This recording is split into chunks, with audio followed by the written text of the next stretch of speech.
É uma alegria estar aqui com vocês.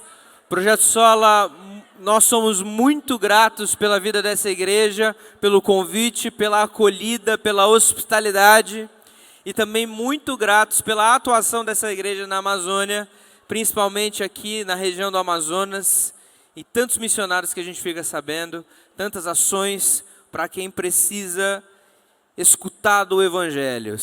Todos nós somos missionários, a frase já de Charles Spurgeon: ou você é um missionário ou você é um impostor. Um cristão que se entende cristão, que entende o impacto do Evangelho, esse realiza missões. Proposta nossa, assim que vocês se assentarem, se acalmarem, é nos dobrarmos diante do ai de mim se eu não pregar o Evangelho, é entender a dinâmica de quem é o Senhor, quem nós somos e qual é esse poder do Evangelho que nos alcança e que ao nos alcançar também nos impele a pregar. Então o nosso texto de hoje é em 2 Coríntios capítulo 4. Já abre a sua escritura aí, seja a sua Bíblia de papel, seja o seu aplicativo da Bíblia. Se policie para ficar só no aplicativo da Bíblia, não vai colocar nada no Instagram, não vai olhar outros aplicativos. Concentra aí. 2 Coríntios capítulo 4, nós vamos do versículo 5 ao versículo 7, tá bom? Um grande tesouro em vasos frágeis, um grande tesouro, esse é o Cristo, em vasos frágeis, esse somos nós. 2 Coríntios capítulo 4, versículos 5 a 7, estou lendo na Nova Almeida Atualizada, não é tão diferente assim de qualquer outra versão que você tenha. Caso você queira abrir nessa versão, se você tem esse recurso tecnológico, fique à vontade. Se não, escute com fé a palavra de Deus, escute atentamente, mantenha a sua Bíblia aberta e que a palavra de Deus seja lida. Porque nós não pregamos a nós mesmos, mas a Jesus Cristo como Senhor e a nós mesmos como servos de vocês, por causa de Jesus. Porque Deus, que disse, das trevas resplandeça a luz, Ele mesmo resplandeceu em nosso coração, para a iluminação do conhecimento da glória de Deus na face de Jesus Cristo. Temos, porém, este tesouro em vasos de barro, para que se veja que a excelência do poder provém de Deus e não de nós. Baixe sua cabeça, vamos orar. Deus eterno, nosso Pai, clamamos, Deus, que o Senhor nos dê o entendimento desse texto. O Senhor, Deus, que é Criador dos céus e da terra, digno de toda a glória, nós já cantamos, exaltamos o Teu nome, já colocamos a nossa dependência em Ti, exposta nas palavras das canções. Deus, que a Tua palavra atinja o nosso coração, que não seja algo apenas para a nossa mente, para o nosso conhecimento intelectual, mas que isso transborde em nosso coração e que nos dê fervor de pregar o Evangelho e entender o nosso papel na Tua história, Deus.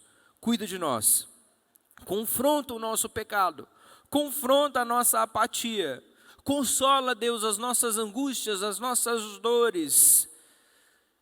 Que a Tua palavra seja pregada aqui, que não sejam as minhas palavras, nem o nosso entendimento, que sem o poder do Teu Espírito não são nada, mas que na atuação do Teu Santo Espírito, o Senhor nos edifique para a Tua glória, apenas, e em nome de Cristo Jesus que oramos, amém. Porque não pregamos a nós mesmos, mas a Jesus Cristo como Senhor, e a nós mesmos como servos de vocês, por causa de Jesus. Porque Deus, que disse, das trevas resplandeça a luz, Ele mesmo resplandeceu em nosso coração, para a iluminação do conhecimento da glória na face de Jesus Cristo, e temos, porém, este tesouro em vasos de barro, para que se veja que a excelência do poder provém de Deus, e não de nós. Pensa uma coisa comigo, qual seria a consequência de nós pregarmos um Senhor soberano sem Jesus Cristo? Um Deus que não é trindade, um Deus que não tem filho, um Deus que não se revelou a nós. Você consegue imaginar isso? Você consegue pensar a pregação a fala, o conhecimento de Deus, a revelação de Deus, sem a pessoa de Jesus Cristo. Você consegue imaginar isso? Um Deus todo-poderoso, mas todo distante, onipotente, onipresente, onisciente, que julga sim o mundo com justiça, que faz a sua vontade ser conhecida. Você consegue imaginar uma religião que proclame um Deus soberano, mas sem Jesus Cristo? Qual seria a relação, nossa relação, a relação da humanidade com esse Deus? Qual seria a reação da autoridade desse Deus? Qual seria a validade de se ser um seguidor desse Deus impessoal, temível, tenebroso, distante, e sermos servos, talvez, de um Deus calado? Será que a revelação desse Deus sem Cristo seria clara? Será que seria transformadora? Será que seria enfática, efusiva? Será que os seus seguidores seriam amáveis? Será que seriam mansos e humildes? Ou seriam opressores, dominadores, malignos? Será que o evangelismo desse Deus sem Cristo seria benéfico? Floresceria a cultura, promoveria a paz? Ou será que seria predatório, terrível, ditatorial? Que religião que prega um Deus sem Cristo? Que cultura religiosa ou tentativa transcendente do homem prega um Deus sem Cristo? Na verdade, um Deus sem a revelação em Jesus Cristo é a mesma coisa que uma religião sem Deus como Senhor. Uma religião que tem o próprio homem como a própria medida. Uma religião que prega a si mesmo. E isso me lembra uma história chamada Sangue Sábio, de uma escritora chamada Flannery O'Connor. Uma história publicada em 1952, que segue um personagem chamado Hazel Motes. Inclusive ele tem um chapéu muito parecido com o meu. E ele volta da guerra, um jovem que vai lutar a guerra, e ele volta para o seu território ali nos Estados Unidos, e ele retornando para a sua região natal, uma região muito religiosa, ele também de uma família muito religiosa, de uma linhagem de pregadores, e ele, como uma longa linha de pregadores em sua família, de pessoas muito supersticiosas, muito religiosas, ele acaba nutrindo um ódio muito grande pela igreja, pelo nome de Deus e principalmente pela figura de Jesus Cristo, pela pessoa de Jesus Cristo. Em seus vários questionamentos, quando ele chega numa cidade, nessa sua cidade natal, e as pessoas o reconhecem e pensam assim: olha, você é um pregador, você é um pastor, olha o seu chapéu é de pastor, você é como a sua família. E ele diz: não, eu não acredito nesse negócio de Jesus Cristo. Eu prego, na verdade, uma outra igreja, uma igreja sem Cristo. E ele vive a tentar provar esse ponto dele, que existe uma igreja sem Cristo, que é possível aproveitar a vida sem Jesus Cristo, vivendo cada dia mais rabugento, cada dia mais odioso com todas as pessoas que se aproximam dele. Todos os que tentam acabar se relacionando com ele sofrem as consequências do seu ódio, do seu niilismo, da sua crença de que tudo que fazemos nessa igreja sem Cristo que ele prega todos os dias à porta de vários cinemas ali na região onde ele estava, de que tudo que a gente faz é inútil.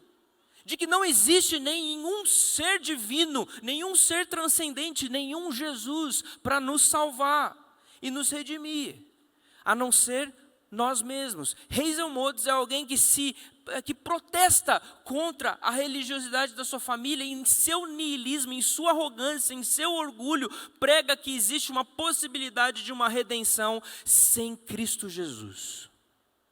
Uma religião de um Deus sem Jesus, onde o Deus é o próprio homem, onde a redenção é a medida que esse coração humano coloca sobre si mesmo. E o resultado é a própria condenação, o próprio desespero e a própria cegueira. Esse é um resumo, uma sinopse desse livro Sangue Sábio, da Flannery O'Connor.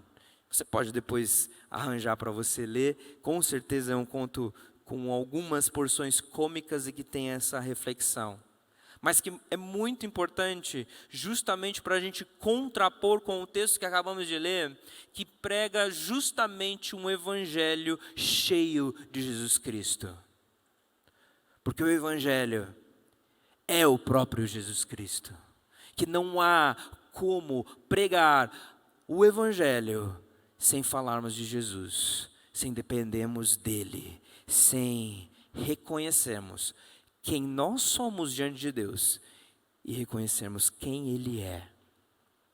Veja, nós temos 3 versículos aqui nesse nosso texto. E o primeiro versículo, que é o versículo 5 em questão ali do capítulo que nós lemos, ele começa que nós não pregamos a nós mesmos, mas Cristo como Senhor. Essa palavra Senhor que aparece atribuída a Jesus Cristo, seus discípulos o chamam de Senhor, os seus seguidores o chamam de Senhor, os apóstolos o chamam de Senhor em suas cartas, em seus escritos, e nós os chamamos de Senhor, Kyrios, esse que é Senhor soberano de todas as coisas, colocando então uma posição. Qual é a pregação dos apóstolos? Essa que reconhece Jesus Cristo como Senhor. Mas ao reconhecer Jesus Cristo como Senhor, nós também temos que nos reconhecer como algo muito importante, que está na sequência do texto, como servos. Servos. E essa palavra aparece no Novo Testamento em muitas das introduções das cartas do apóstolo Paulo, por exemplo. Eu, servo do Senhor Jesus Cristo, servo do Senhor Jesus Cristo. E meu amigo, essa palavra servo, para nós aqui traduzida no português, talvez ela tenha trazido um pouco de uma diluição da nossa língua, porque a palavra no original é justamente a palavra escravo, doulos. Temos Jesus Cristo como nosso Senhor e nós somos servos. E aqui no versículo 5 há uma atribuição, servos de quem? Quem que está escrevendo aqui? O próprio apóstolo Paulo, em nome desses que estão trazendo o evangelho, em nome desses que são os apóstolos de Cristo, os mensageiros de Cristo. Nós temos Jesus Cristo como Senhor e nós somos servos de vocês. Este que tem o Senhor Jesus Cristo como seu Senhor e Salvador, como este que domina a sua existência, este que redime o seu ser, o seu coração, este que tem Jesus Cristo como Senhor, se torna um servo não só do Senhor, mas dos outros. Porque Deus nos tira de nós mesmos e nos lança a Ele e na direção do outro. A verdadeira adoração, o verdadeiro pregar o evangelho, a verdadeira vida em missão é essa vida que nos tira de nós mesmos, nos descentraliza de nós e nos lança em direção a Deus e ao outro. Nós somos servos de vocês. Quem é o Senhor? Quem são os servos? Quem é o alvo do serviço? Aqui na Escritura Sagrada, e não sou eu que estou falando, o apóstolo Paulo. Quem é o alvo do serviço de cada mensageiro? É a igreja. Por isso que muitas vezes vocês escutam por aí, servir e amar a igreja. Quando o evangelho atinge o nosso coração, meu irmão, nós entendemos quem é Cristo, o nosso Senhor, e nós entendemos quem é o alvo do nosso serviço, porque ao servir a igreja santa e amada do Senhor Jesus Cristo, ao proclamar o evangelho, ao nos colocar, lançando-nos para Deus e para o outro, é assim que testemunhamos o verdadeiro evangelho. Esse verdadeiro evangelho que no versículo 6 é a luz resplandecendo nas trevas. A luz que tem a tarefa de iluminar o coração obscurecido e dar o palco necessário para a possibilidade do conhecimento da glória de Deus. Veja, todos nós nos lembramos da nossa vida antes de Jesus Cristo. Talvez você tenha crescido na igreja, talvez você tenha aprendido, como eu aprendi, a decorar os salmos, a falar os versículos para ganhar aquela estrelinha na escola dominical. Você foi e participou de UCP, de UPA, de todos os eventos possíveis, cantatas e especiais de Páscoa, de Natal. Mas eu tenho certeza que em um determinado momento da sua vida, Cristo salvou o teu coração, redimiu o teu ser e você compreendeu o Evangelho. E das trevas, do obscurecimento do entendimento, Cristo resplandeceu a sua luz. E meu irmão, não há densas trevas,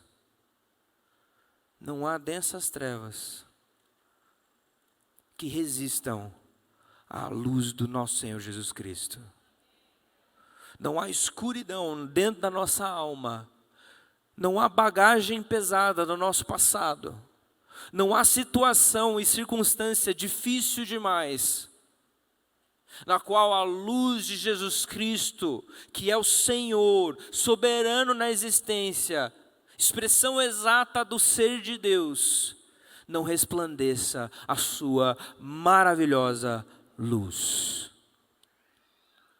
A glória de Deus resplandece na face de Cristo Jesus. E diante dessa glória resplandecida, nós podemos entender mais tanto o mundo à nossa volta, a criação, o livro da natureza, um desses livros de Deus, e a própria revelação, a própria escritura sagrada. Quando Cristo resplandece a sua luz, nós compreendemos a sua mensagem, a sua história, a escritura sagrada, a palavra de Deus.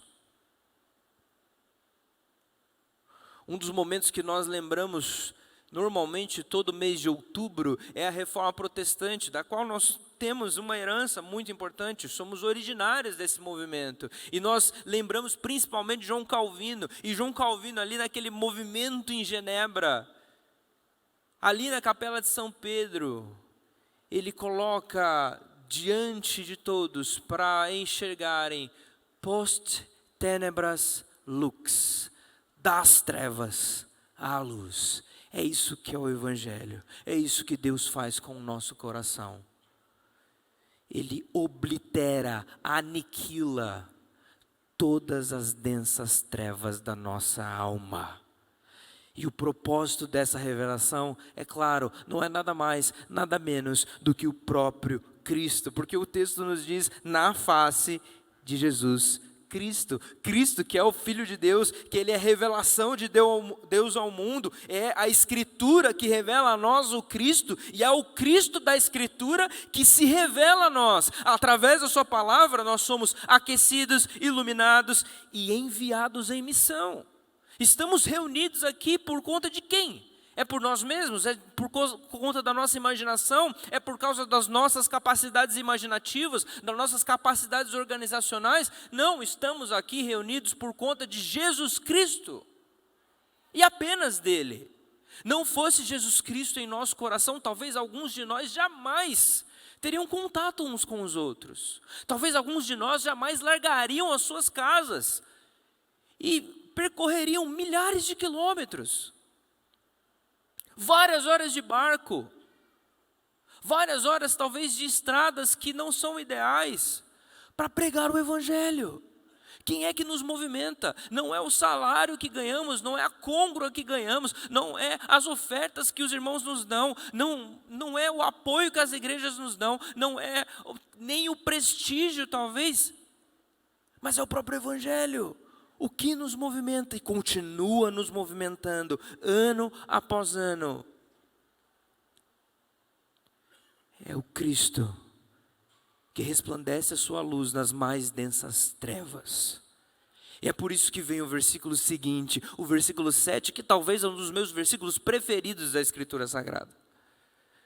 Porque ele fala, nós temos esse tesouro, aonde?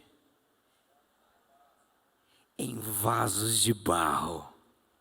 Este tesouro magnífico, o Evangelho, importante, o Evangelho, soberano, o Evangelho, rico.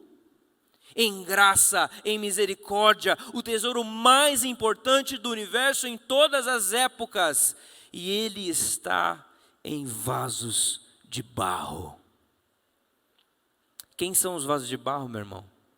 Senão nós, servos frágeis, servos que muitas vezes estão cansados, servos e servas, irmãos e irmãs, que muitas vezes têm as suas fadigas emocionais, suas fadigas físicas, os seus problemas de saúde, mas carregam um tesouro que transcende o tempo e o espaço, mas carregam um tesouro que os carrega. E carregados por esse tesouro, mantém a força e a perseverança para continuar pregando o Evangelho. Cristo crucificado e ressurreto. Por que que esses vasos são de barro? O texto nos diz, para que se veja a excelência do poder que vem de Deus. O propósito da missão, meu irmão e minha irmã, não é mostrar heróis da fé. Não é destacar nós como missionários que largamos tudo. Não é para destacar como nós tivemos uma ideia brilhante de realizar uma outra coisa. Mas o propósito da missão é que o Senhor bondoso e misericordioso se utiliza de ferramentas frágeis para demonstrar o seu extremo e grande poder. E seu poder é justamente extremo e grande por conta dele usar a você e a mim. Servos tão frágeis. Pessoas que talvez jamais escolheríamos para participar de alguma liderança. Pessoas que talvez jamais convocaríamos como alguém que você fala assim, nossa, essa pessoa é capaz de fazer. E Deus nos escolheu. Os apóstolos, eles tinham uma compreensão muito clara disso. Sabiam que eles eram frágeis. Veja, por exemplo, o apóstolo Paulo. Quando ele está escrevendo a Timóteo e ele fala na sua definição de si mesmo, como que ele entende o porquê que ele foi chamado à pregação do Evangelho, ao apostolado, porquê que ele carrega essa incumbência, porquê que ele realiza a missão, ele que antes era um assassino, ele que antes, como um fariseu inclusive, matava cristãos matava. E muitas vezes separou famílias. E o apóstolo Paulo, ele se define, o maior dos pecadores, o proto-pecador, o pecador original. A definição de pecador sou eu, é assim que ele se define. E ele se define assim, dizendo, eu, maior dos pecadores, é isso que Deus fez comigo, eu, maior dos pecadores, para que a imensa misericórdia de Cristo fosse demonstrada. Em algumas versões é a grande paciência de Cristo demonstrada. Eu, tão frágil, eu, tão errado, eu, aquele rebelde, e resgatado pela graça de Cristo. E isso não diz a respeito da minha qualidade, mas da qualidade do meu Senhor.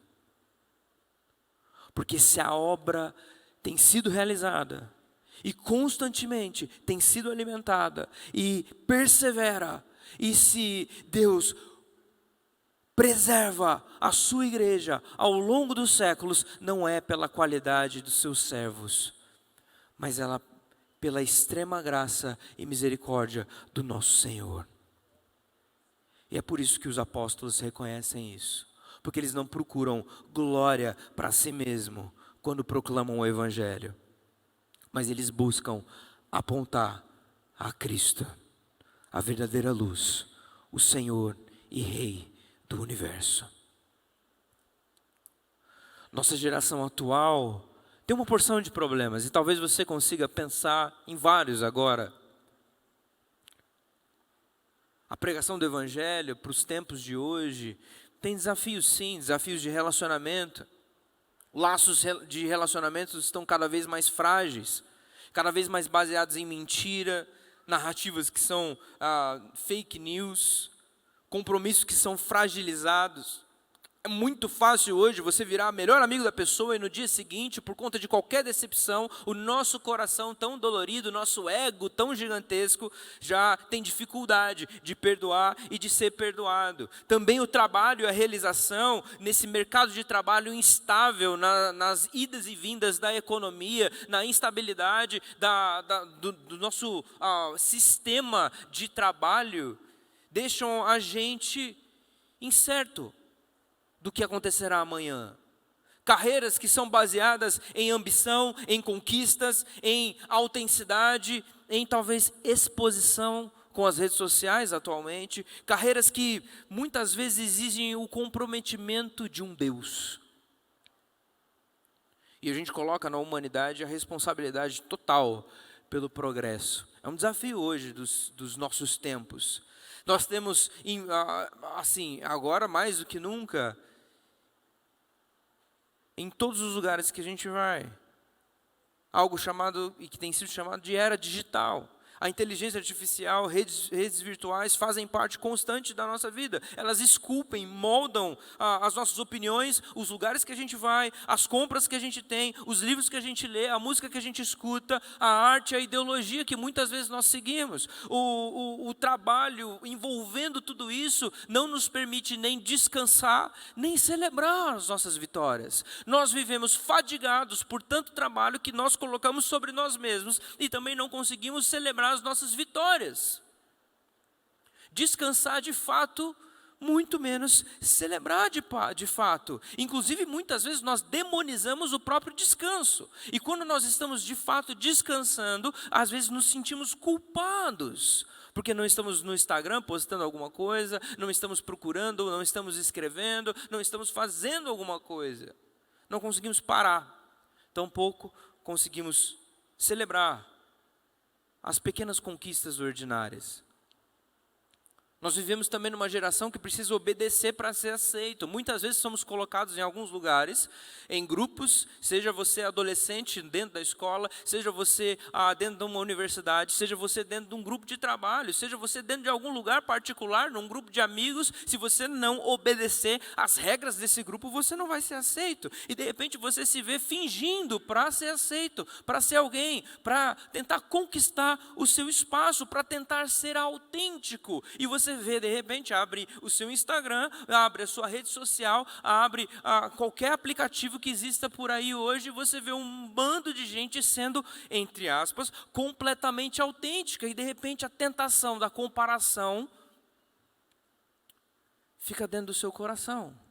E alimenta a tua frustração. Por que eu não estou naquele país que aquela pessoa foi? Por que eu não estou realizando aquela missão que a pessoa está realizando? Por que a minha igreja não está desse tamanho? Por que eu não prego desse jeito? Por que eu não comprei essa roupa que aquela outra comprou? Por que eu não sei falar tão bem quanto aquele?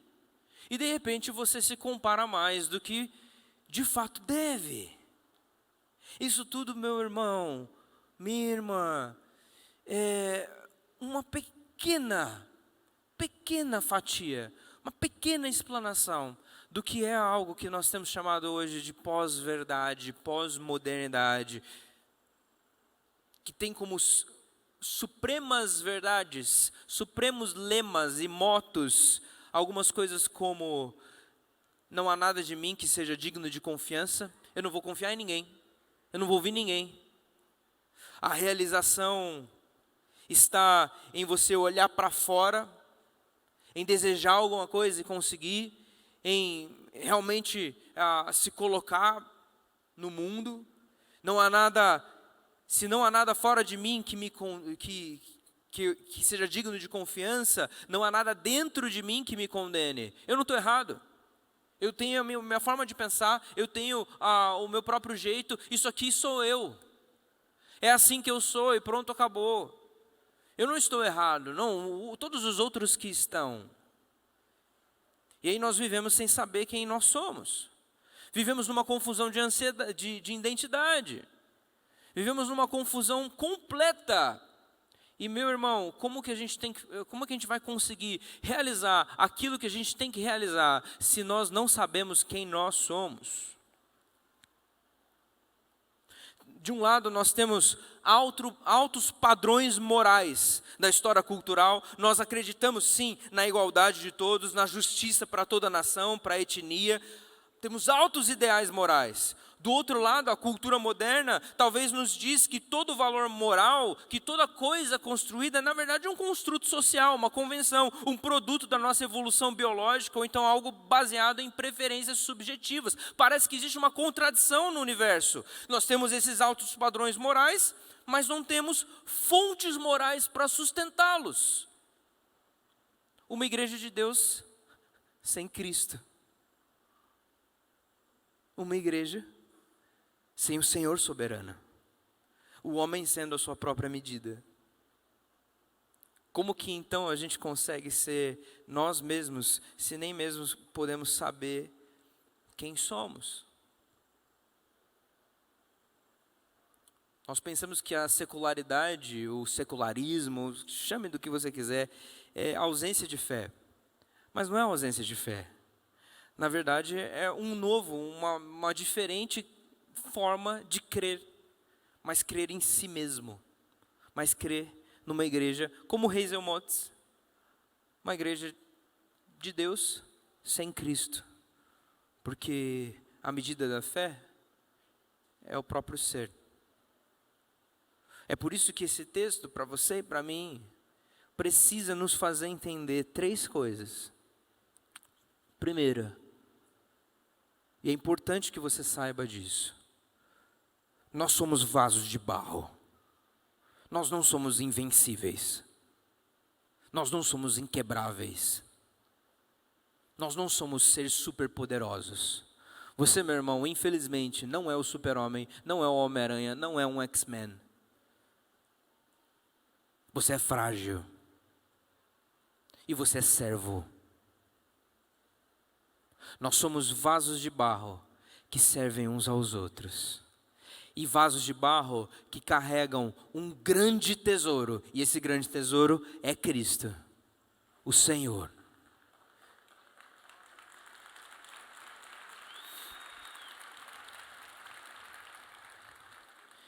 E porque nós, vasos de barro que carregam um grande tesouro que é Cristo, e que nos mantém de pé, e que nos conserta, e que nos faz verdadeiramente ser quem nós somos e ter uma autoavaliação adequada de nós, para quê? Para que o poder de Deus, a sua glória que resplandece na face de Cristo, seja demonstrada, constantemente pregada e proclamada, para que a missão seja cumprida pelos seus servos.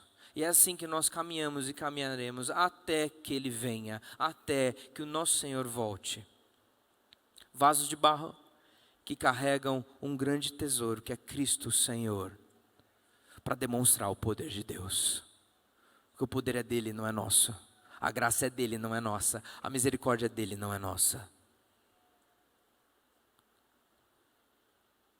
Para terminar, há uma história que deve passar pela nossa cabeça na pregação do Evangelho. Uma dessas histórias que você ouve grandes pregadores falar por aí, uma dessas histórias que eu ouvi, inclusive, decidi colocar nesse final, porque é uma história que nos lembra definitivamente quem nós somos.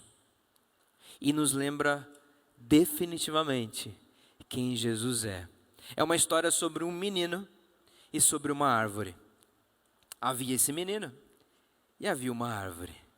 E o menino e a árvore, eles eram amigos. O menino subia no tronco, balançava-se nos galhos e comia dos frutos da árvore. Ambos eram muito felizes. A árvore, ela ficava muito feliz porque o menino subia em seu tronco, balançava-se nos seus galhos, comia dos seus frutos, e o menino ia todos os dias, ter com a árvore, todos os dias. E certa vez o menino acabou passando 2 dias sem visitar a árvore. E quando ele passou esses 2 dias, o menino voltou a visitar a árvore e disse assim, que estava muito infeliz, mas que havia descoberto o que ele precisava. E o menino diz então à árvore, que antes eram muito amigos e muito felizes, e o menino infeliz, ele diz assim, eu preciso de dinheiro. E a árvore, tentando ajudar o menino, ela disse assim, olha, você talvez possa vender os meus frutos, isso vai dar dinheiro para você. Então a árvore deu todos os seus frutos ao menino, que foi e os vendeu na cidade. E depois de alguns meses, sem visitar a árvore, o menino voltou a falar com aquela árvore. E a árvore ficou muito feliz em ver o menino, e ele disse a árvore disse ao menino: olha, venha, suba em meu tronco, balance-se nos meus galhos e coma. O menino, então, meio arrogante, ele entristecido, parece que insatisfeito, ele disse: olha, isso aí não adianta mais para mim. Eu preciso construir uma casa, eu preciso ter um lugar para ficar. Então a árvore, ela disse o seguinte: use os meus galhos, construa uma casa para você, corte os meus galhos. E o menino então cortou os galhos da árvore, construiu uma casa. A árvore ficou bastante feliz. Ou melhor, nem tanto. Muito tempo se passou, anos a fio. E depois desse tempo gigantesco, o menino voltou a falar com a árvore. Ele estava desolado, angustiado, agitado. E ele disse o seguinte: nada adianta. Eu quero algo para me fazer feliz, eu preciso viajar além daquele mar, eu preciso de um barco, é isso que eu preciso. E esse barco vai me fazer chegar aonde eu nunca fui antes. E a árvore, percebendo a angústia do seu menino, ainda querendo fazer feliz, disse assim: pegue o meu tronco, faça um barco para você, e aí você vai conseguir chegar onde você quer. O menino cortou o tronco da árvore, fez o barco e partiu sem se despedir da árvore. Depois de muito tempo, havia um tronco naquele lugar onde antes existia uma grande árvore frondosa, muito frutífera, que tinha uma boa sombra. E ao longe se aproximou um velho.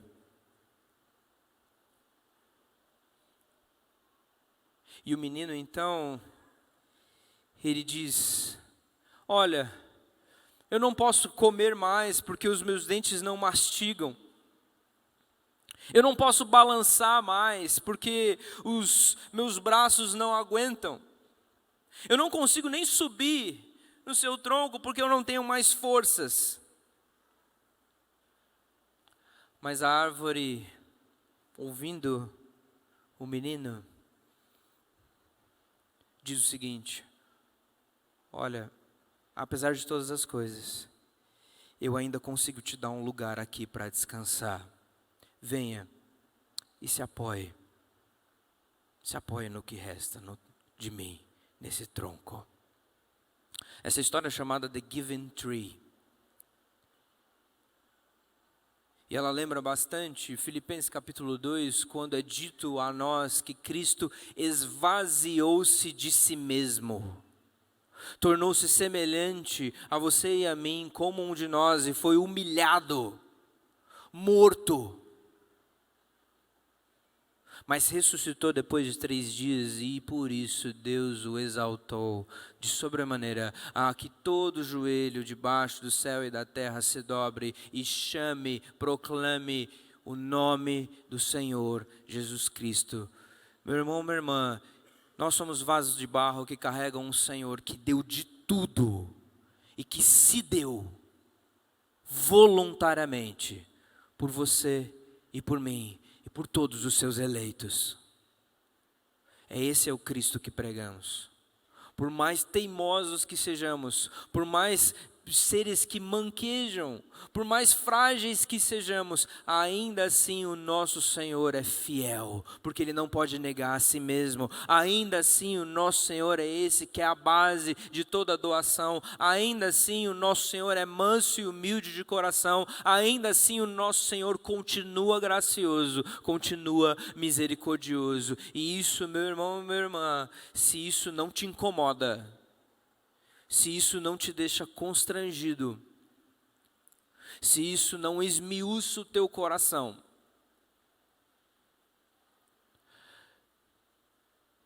talvez você esteja mais usando o Evangelho do que sendo transformado por ele. Lembre-se que nós somos vasos de barro que carregam um grande tesouro. Que ao você voltar para a sua igreja local, para a sua missão, realizar a tarefa de pregar o Evangelho a quem necessita, muitas vezes confusos em suas identidades, muitas vezes oprimidos por esse século e por tantas outras coisas, que você se lembre que grande é o teu Senhor, que frágil é o teu ser, mas que é justamente isso que demonstra a grande soberania, a grande supremacia do poder, da glória de Deus, da grande graça do Evangelho. E é isso que deve nos fazer permanecer, perseverar, se apegar firmemente na nossa confissão, que é o próprio Cristo, o nosso Senhor. Baixe sua cabeça, vamos orar?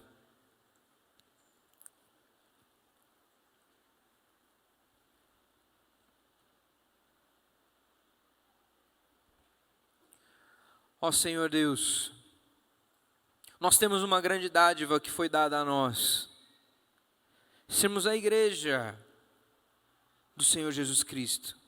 Deus, reconhecemos que não é um movimento para nós mesmos, mas que nos lança para fora de nós, em tua direção, em direção aos outros. Essa tarefa de sermos luz no meio de uma geração corrompida, de proclamar a verdade, de se apegar firmemente ao Evangelho. Deus nos ensina que não é pelo triunfo de nós mesmos, mas em se apoiar em Jesus Cristo, que é o conteúdo da revelação de Deus, que é o grande tesouro. Nós, os vasos de barro aqui, Senhor, nos colocamos, Deus, diante de Ti. Nos ensina, Deus, quem nós somos. Nos dá uma compreensão da nossa própria fragilidade, da Tua grande paciência, da Tua extrema misericórdia e da Tua maravilhosa graça. Deus nos ensina a sermos verdadeiros servos. E nos ensina, Pai, sobre o Teu senhorio. Para que nós possamos demonstrar a excelência do poder que provém do Senhor. Não a nós, não nossa glória, não o nosso poder, mas a iluminação do conhecimento da glória de Deus na face de Jesus Cristo, Pai. Cuida de cada irmão, cada irmã aqui, cada missionário,